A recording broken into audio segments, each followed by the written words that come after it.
খাসির মাংস দিয়ে আজকে বিরিয়ানি রানবো, তার জন্য মাংসটা প্রথমে পেঁয়াজ রসুন আদা বাটা জিরে বাটা দিয়ে কষাই নিচ্ছি। আর এরপরে আমি হলো প্যাকেট বিরিয়ানির মশলা আছে রাঁধুনি, সেটা দিয়ে দেব।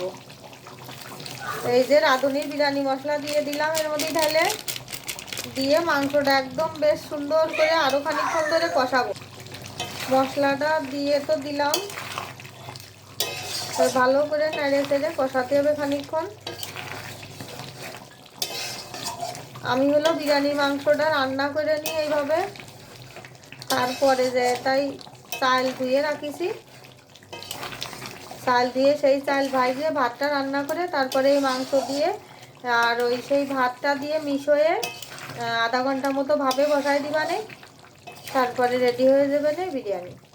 তার মধ্যে অবশ্য আর একটু মশলাপাতি যাবে, ঘি যাবে, গরম মশলা যাবে, অনেক কিছুই যাবে।